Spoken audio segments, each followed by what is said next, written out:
Okay, I think I'll kick off with the introductions then. Thank you all for registering and attending this webinar. This is a follow-up webinar from our Joining the Dots conference that happened just over a week ago in Birmingham. So yeah, we had lots of people attending that, both in person and online. You know, it's the second year that we ran that hybrid conference, and we had an enormous amount of content there. You know, we had over a dozen different presentations on the day. And one of the things that we saw that came out quite clearly on that was a lot of data, of course, in there, being the Joining the Dots conference, but lots of talk about the potential for new data sources, especially data sources from connected vehicles or connected devices on the road network. So that's what we're going to be talking about in this webinar. So for those of you that haven't been on an Agilysys webinar before, please do use that chat function to discuss the topics raised as we go along. I'll try to ignore it as I'm doing the presentation for the first 20-30 minutes or so, but then we'll use that for a kind of a Q&A session as you go along. We've disabled the Q&A section of Microsoft Teams just to make it easier, so everything just goes into the chat. It is a webinar, so it's not meetings, so there's no putting hands up and asking questions and those kinds of things. So yeah, I'll just read out the questions that you've got. Hopefully you don't mind me reading out your name. If you do want to stay anonymous, that's going to be quite tricky. Okay, so this is going to be recorded and will be available to review shortly, and I'll make sure that the PDF slides are also available. There may be one or two items that I need to take out. There's a video section in there as well that I'll need to remove, but everything else in there should be shareable easily afterwards for everybody. Okay, hopefully we won't have too many technical difficulties as we go along. I know people join sometimes using the web app, sometimes using their mobile phone, sometimes using a web browser, those kinds of things. But hopefully it should be coming through pretty loud and clear for everybody. Now, my colleague Steve is available to answer any questions in the chat as you go along. So yeah, he'll be there. He'll also be noting down any questions you may raise or any of the answers that you provide to the questions that I'm going to pose in a second. So what is the webinar subject today? So this is around connected vehicle data for road safety. So there's been an enormous amount of interest in connected vehicle data for quite a long time, especially in the area of road safety. I remember attending an event, online event that was run during COVID times with ITF that involved various different experts from around the world, including technology companies, academics, and the consultancies, public sector, governments, etc., trying to understand what potential there might be for connected vehicle data. And even though that was 2.5 years ago now, there was some really good use case scenarios being used. Not an enormous number, but lots of people talking about the potential for data. And hopefully today I'll be able to give you some concrete examples, as well as give us time to think a little bit about what greater potential there is in the future for this. So it's not just about you guys listening to me on the call. I want to try and get some feedback from you too. We always find that people enjoy these better when they can join in. So yeah, not just listening to me, but the opportunity for you to think as we go along and then maybe answer a couple of these questions. Now, it may be that there's no particular connected vehicle data source that you want and how you may use it. Hopefully, I'll introduce you to a few of these as we go along, and you might go, I want that one. And more importantly, you'll be able to say how you might want to use it.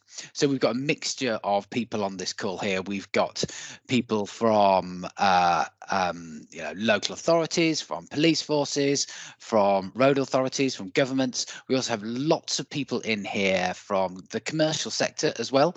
So people who are providers of connected data, and also people who may be mapping companies, etc. And I'm sure there's lots of experts in the room here, and it'd be great if there's a little bit of conversation between you as we go along.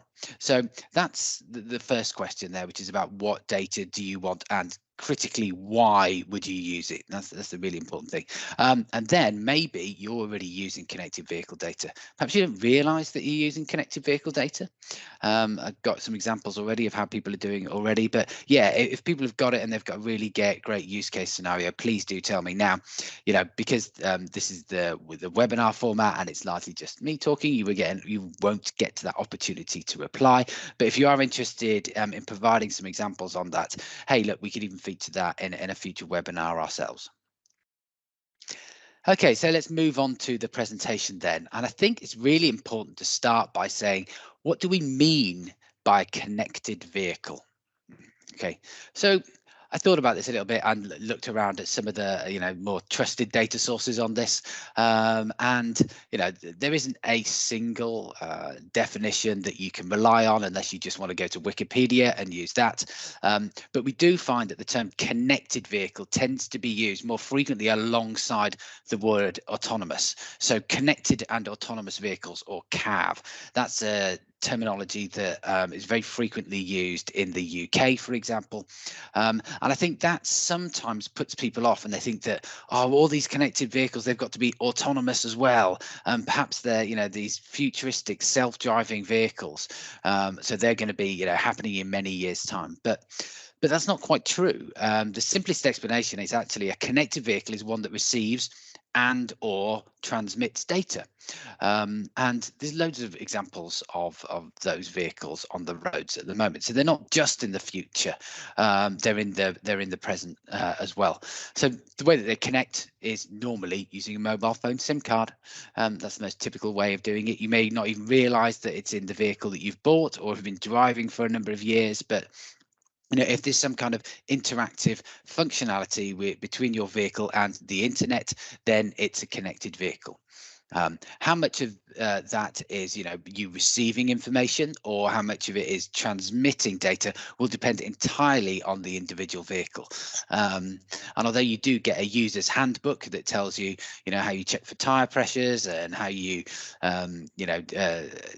change other features in your vehicle, I suspect there's a lot of people that don't realize exactly how many of the connected vehicle features are actually operating in the vehicle, and perhaps also what kind of data you're transmitting as well.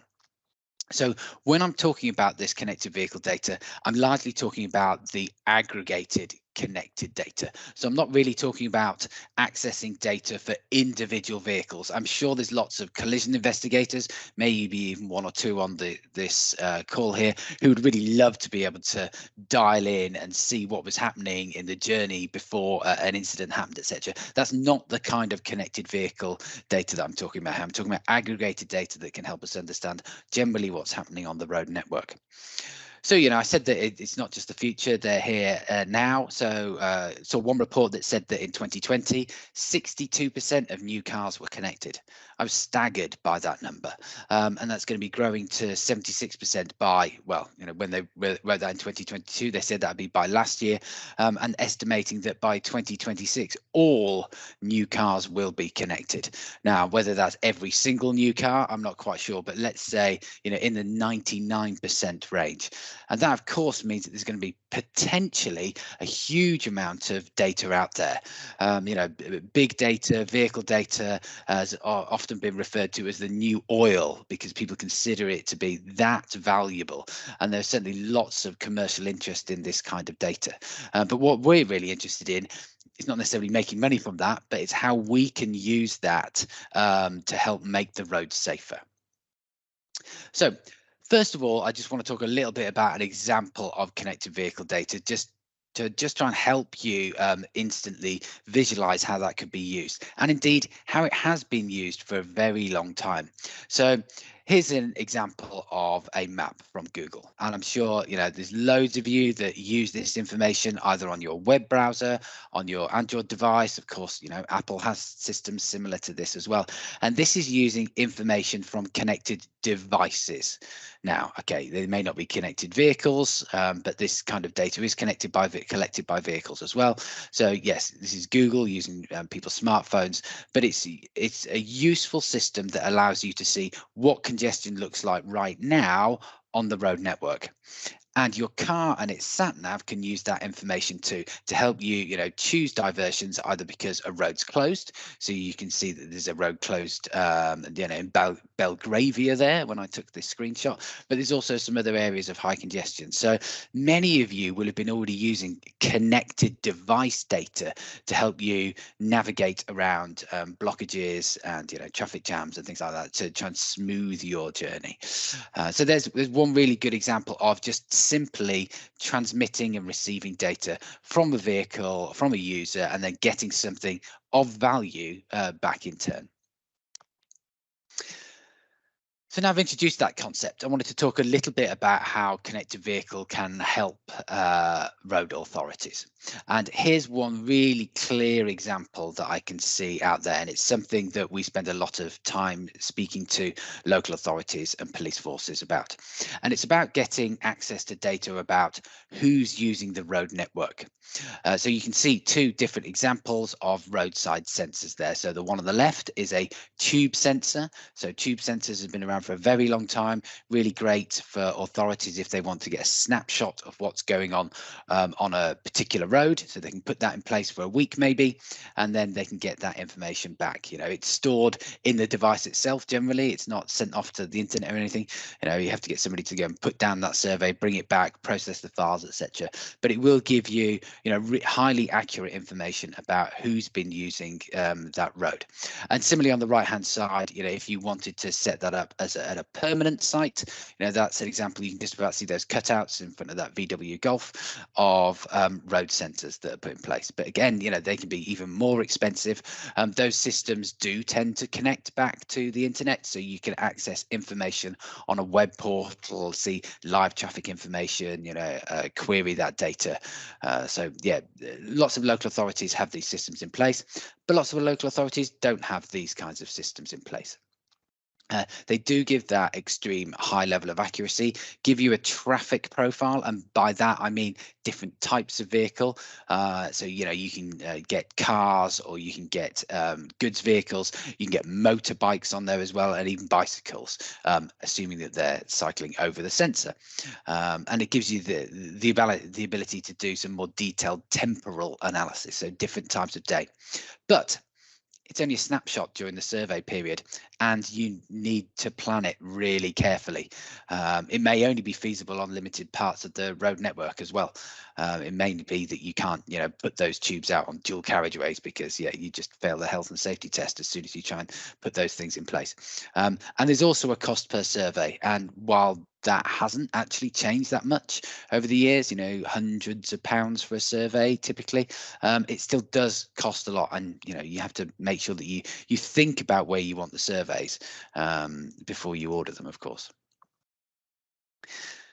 So is there a potential for connected vehicle data there? Well, I think there definitely is, and it's been in place for a number of years. So this is an example from a little known, I'd say, Department for Transport web map that exists, which looks at strategic road network speed and delay. So this is a web map that anybody can go to.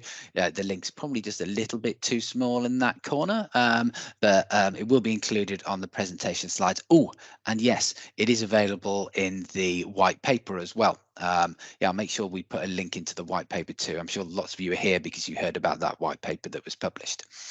So this is the DFT map, and you can see that they've already been leveraging this connected vehicle data for a good number of years. So they've been using it via two different suppliers. And what they do is they take that data from those connected vehicles and then work out what the average delay is on these individual road sections. I don't know why somebody 8-9 years ago decided that they wanted to know about the average delay on the road network, but it's there and it's been produced pretty consistently over the last few years. And you can go on and have a look at it, so you can see about the average delay in seconds per vehicle per mile, if that's the most important metric to you. So you can see on this map that we've got here, you've got some sections of green, so you can just about see the M40 near Banbury, which is where our offices are. That one tends to run pretty reliably, but then if you go over towards the A5 around Toaster there, and then the M1 in Northampton, subject to quite a lot of delays in 2021. There is then more detailed information that you can get. And so this is a screenshot from a tool that we provide, actually. So this is from our speed compliance tool. And this takes data from a telematics data source, so from connected vehicles, and then exposes that at a much more detailed level. So you can see for this individual section of road that I've got here, you can see some information about it at the top there. So it's actually quite a short length of road. We know that it's got a speed limit of 30 miles an hour. It's a single carriageway. And then if you look at those individual data points in there, that's quite useful for transport planners, road safety engineers, and potentially even people looking to think about enforcement. So yeah, you've got the average speed at the bottom there, 30.6 miles per hour. So yeah, not too bad, pretty much bang on the national average actually in terms of speeds and 30-mile-an-hour limits. But then you've got that higher 85th percentile figure. You can then convert that into a percentage over the speed limit and then a number over the limit as well. And then that percentage over ACPO one in the middle is something that quite a lot of people are familiar with, perhaps not everybody on this call. So ACPO is the old speed enforcement threshold that was used quite extensively a number of years ago, but it's more or less the speed at which you may expect to get a speeding ticket. So there's guidance in place for police forces on the minimal level that they would normally hand out a speeding ticket for. So it's normally 10% plus 2 miles per hour. None of this is top secret. You can go on the internet and then download a copy of that historic ACPO document. So for example, here what we're doing is we're saying the number of vehicles that would be at 35 miles an hour or above. So you can see that actually 1,284 vehicles per day that would normally get a ticket, a fixed penalty notice, if they were driving down that road. That's quite a high number, and that information's really valuable if you want to try and think about prioritizing enforcement resources. There are lots of people that have access to this data, and here are just some of them. So these are just some of the people that I've spoken to or I've worked with in the past, or I've found through extensive Google searching. These are people that currently supply or have access to a lot of this kind of data about vehicle movements. Now, I'm not in a position to say this one's better, this one's worse. There are lots of different advantages and disadvantages of it, but my general point is that it's out there, and that there are lots of people that are looking to sell it into our sector, and it means that hopefully there's some competition in there as well. So you get to choose, the different quality of data that you need for your individual requirements. So yeah, there's lots of people out there that you can approach. So we talked about connected vehicle data there in terms of vehicle speeds. But the other thing that we want to know is about traffic count. So again, those sensors that I mentioned on the road there before. So what you really need to know is about how many people are using the roads that you want to monitor. And that's something that, again, you can try to work out from connected vehicle data. Now, of course, unless you've got information about every single vehicle and every single vehicle is a connected vehicle, then you're not going to get 100% precise figure.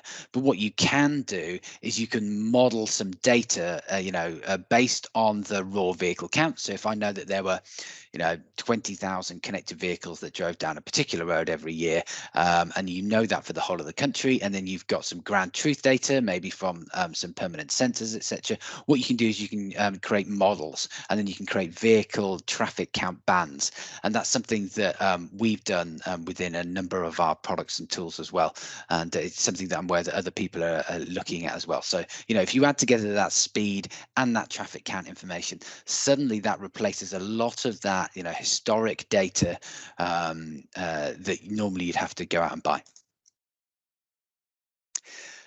So how can you use some of this data as a road authority? I mean, obviously, you've already seen the images showing what the speeds are and what the traffic is. So just that information on its own is one thing. I think one of the key use case scenarios is, the post-implementation evaluation of road infrastructure changes. So I've put a 20-mile-per-hour sign up there because that is the big thing that has been happening on our roads, and it's going to be continuing to happen on our road network, is the changing of urban speed limits, largely from 30 down to 20. And being able to understand what happens to vehicle speeds is really critical, because a lot of the evidence that we have is quite old, and barely any of it comes from connected vehicle data. So I think that's one use case scenario that would be really useful for local authorities. You don't need to have the surveys done, because you approach these companies and they've got the historical data. So you can just say, look, I changed the 20 mile per hour 18 months ago. Can you give me information about what vehicle speeds were in the month, year, week, day before and in a similar period afterwards, to enable you to do your own analysis. It also enables you to select control sites, which is really important in any robust study, of course. So you can see what happened where speed limits were changed, just in case there was a general change in the level of vehicle speeds while you implemented something. And it was used as a part of the DFT evaluation of 20-mile-an-hour limits. And we also used it ourselves in the recent assessment of 2 trial 20-mile-per-hour limits in Kent. So yeah, there's some really good case studies on the use of this data around 20 miles an hour, but it could be for any kind of road infrastructure intervention that's taking place. Of course, the other link in as well is around active travel. And this is one of my favorite charts that was produced in recent years, because what it does is it really links up, my area of specialism, which is road safety, with, the really growing area and the way that we really need to change, which is around active travel planning, especially in urban environments. So this is figure 4.1, which comes from the snappily named LTN2020, which is a document that was produced in 2020 by the Department for Transport, and it gives an indication of what traffic conditions look like associated with different infrastructure types that provide the right kind of environments for cycling and walking. So you can look up the speed limit and or vehicle speeds, of course you could swap that in for, as well as the motor traffic flow on that left hand side, and then it tells you, based on those parameters that you've put in for any road, what kind of infrastructure might be suitable. So yeah, it's a mixed traffic use really is only suitable when you have low speeds, so 20 miles per hour are the limits or speeds that low, and you have vehicle flows below 20,000. We've seen that we've got that already for every single road in the UK. Then you move into some of the pink zones as well, and it tells you that you need to do something about the infrastructure that you're putting in place. So you might need to be putting in some light segregation. Light segregation is more than just paint, by the way, and then step cycle tracks, and then fully curbed cycle tracks, which are suitable on any road speed or traffic combination. So you can use this kind of stuff to help you plan for these active travel interventions. And if I just flick through to the next slide now, I can show you some maps that we've got. So we can send out some demo access for a tool here if anybody's interested. So this is one that covers Bracknell, for example. So this uses that information within that matrix and then that connected vehicle data, and then highlights, based on that information and that guidance from LTN2020, which roads would need some form of segregated provision. So where cycling on the road isn't going to be safe. Then you can look at the roads where an on-road cycle lane might be appropriate, which is this next level there. So you can see that one then changing. And then you've got the mixed traffic environment there as well, which is again a whole bunch of different roads there where actually, the vehicle flows and the vehicle speeds are low enough to encourage safe cycling, not only where cycling would be safe in terms of a safe system approach from people being injured on the roads, but also that people would feel safe cycling on the roads. And I think that's really the key that we want in active travel, is to make people feel safe that they're cycling on those roads, to get them out and cycling a lot more, and walking too, and maybe even e-scootering as well, although that one's a little bit more controversial. And that would also be linked into other tools. So this is another great tool that has been released in the last couple of years from the Road Safety Foundation and presented through IRAP.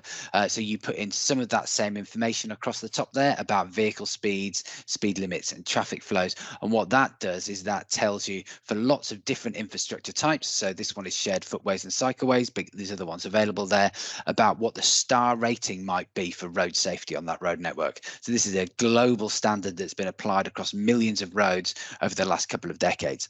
So it will tell you about what the star rating is, so the level of safety, but it's also got that level of stress evaluation. So yeah, I've got a link on there so you can go to their website and find out more about that.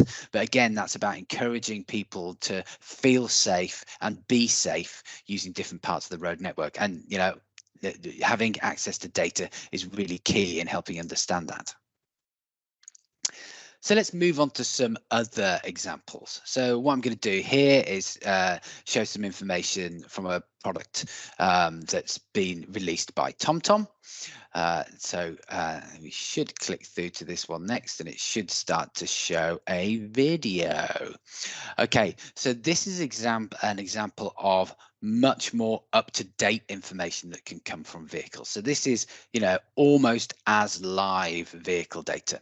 So this is for a junction that's just around the corner from our office. And what you can see is that it's profiling a junction there that's got 4 different legs on it. So, you know, depending on the different approaches. And what you can see is when I clicked on those individual approaches, it tells you information about what the turning patterns look like. So what percentage of vehicles are going straight on, how many are turning right, how many are turning left, and you know you should see that that refreshes about every 50 seconds in the database.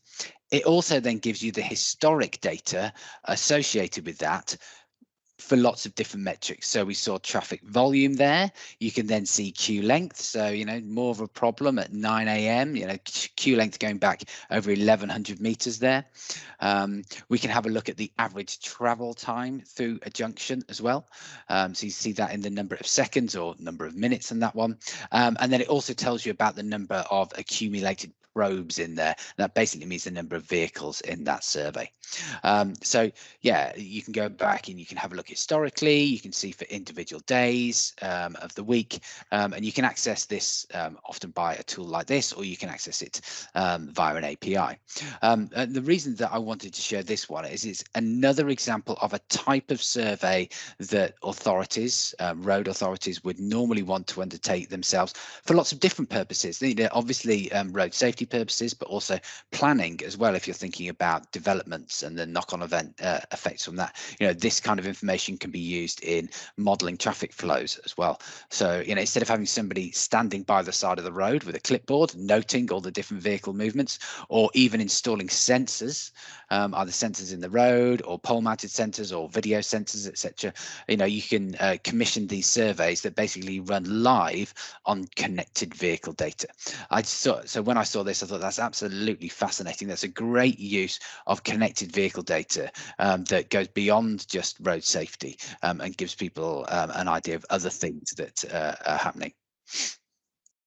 Okay, so that's what's already happening. There's also stuff that's happening, but people aren't always aware of. And sometimes it's because it's buried in documents like that one on the left, which is the Commission Delegated Regulation number 886 of 2013, which I'm sure you were all aware of. I wasn't until I Googled it a little bit.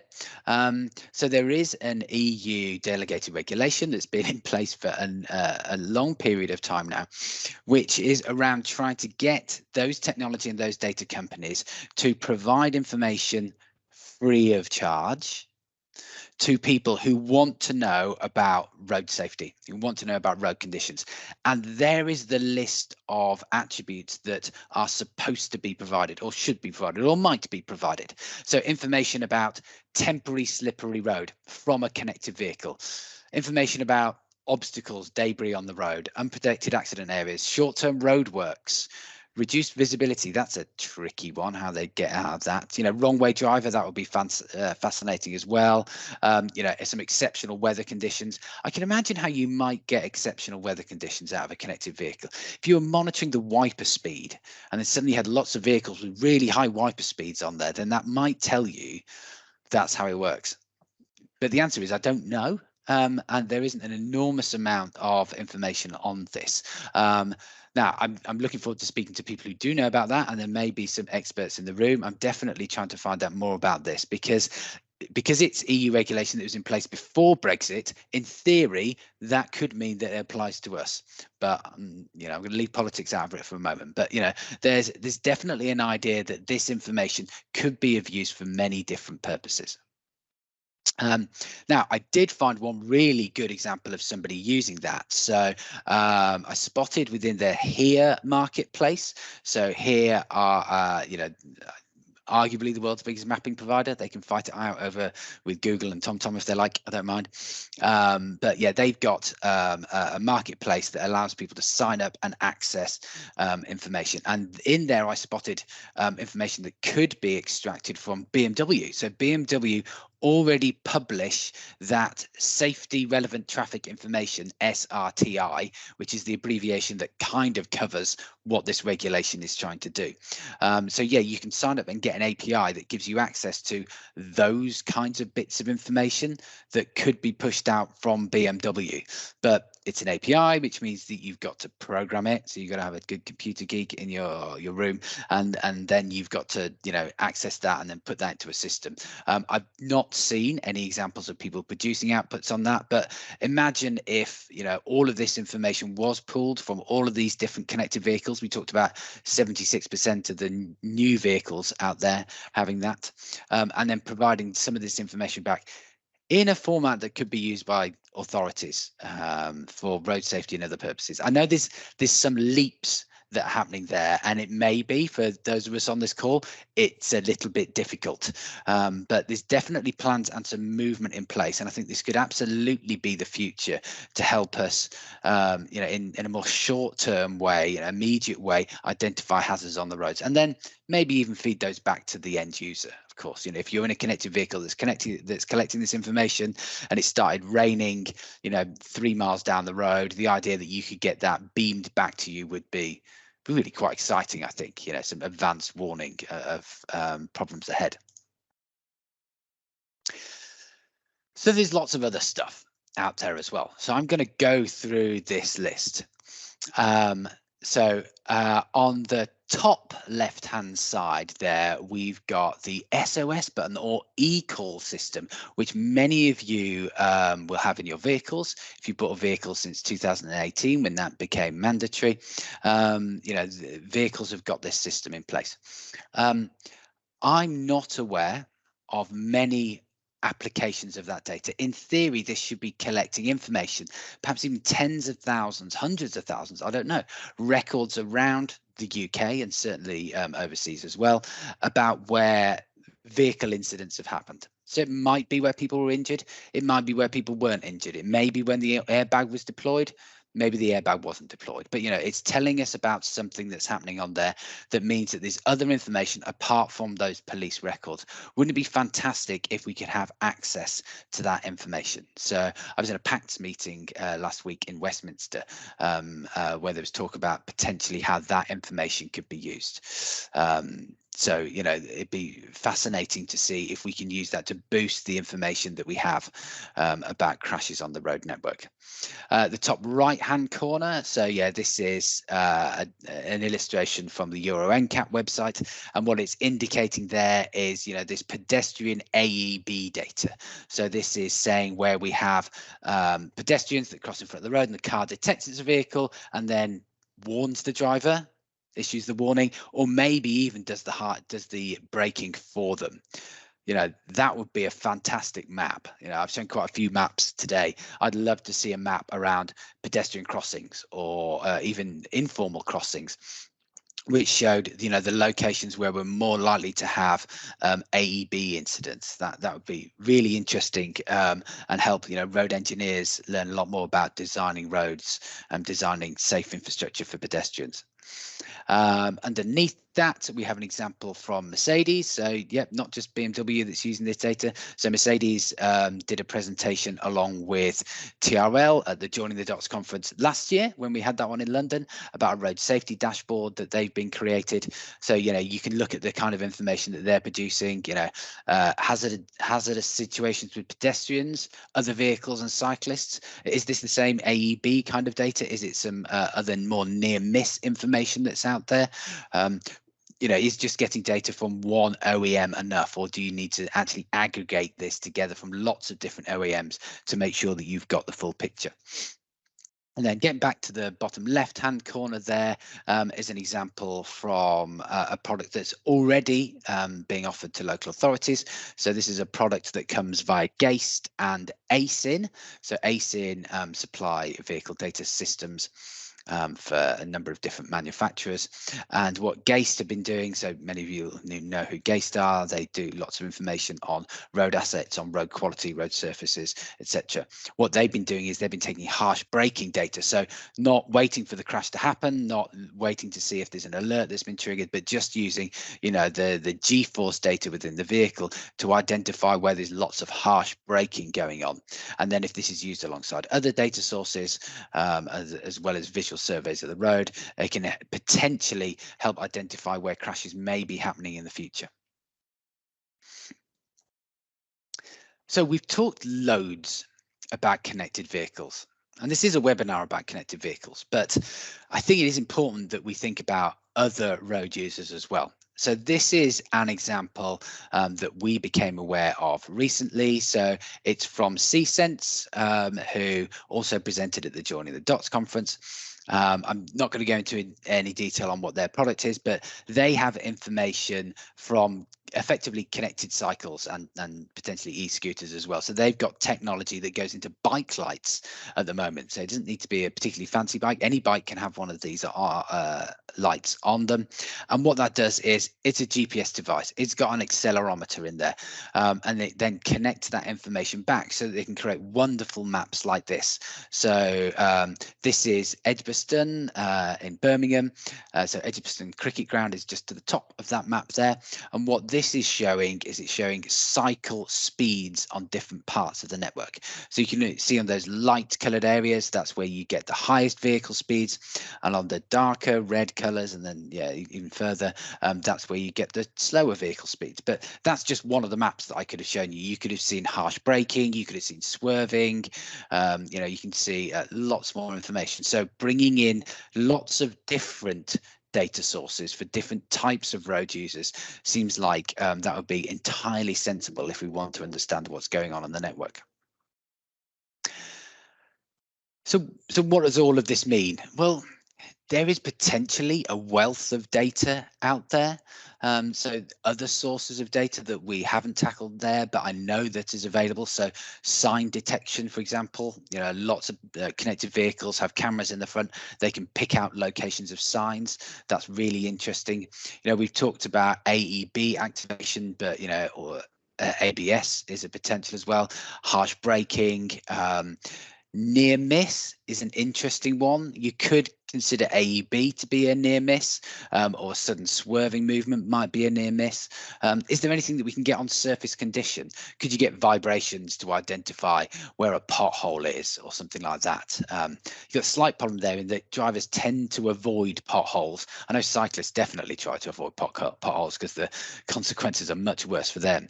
But yeah, maybe you could get an indication of surfaces breaking up in advance of them actually doing so. That could be really useful for maintenance as well as safety.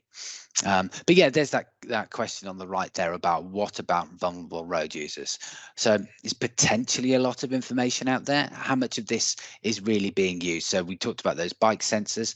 Could you use people's smartwatches? I mean, I know that Strava, for example, allow access to Strava Metro for people who work in the public sector, which, you know, effectively takes information from smartwatches, bike computers, those kinds of things to tell you about where cyclists are moving around the road network. Mobile phone data could potentially be useful. Going back to that example with Google at the beginning, a lot of people have mobile phones on all the time for lots of different purposes, many of them collating GPS information as they go along. And then e-scooters and hire bikes. So when I'm talking about e-scooters, I'm talking about the legal e-scooters here. So the ones that are associated with hire schemes. Those and hire bikes have got lots of technology in them. I've seen examples from outside of the UK where that information has been used for road safety purposes. But that's more part of the mix. And we think about the new kinds of vehicles that are going to be using our road network. They're more likely to be connected than not, which means that surely that information should be put in the hands of the people who have a responsibility for keeping road users safe. But there's still a lot more questions about the amount of data that hasn't yet been released. The second point is perhaps the most important one, which is how we can evaluate the benefits. There's lots of data out there, but that's also the potential to make lots of mistakes with jet data, for lots of data junk to be out there.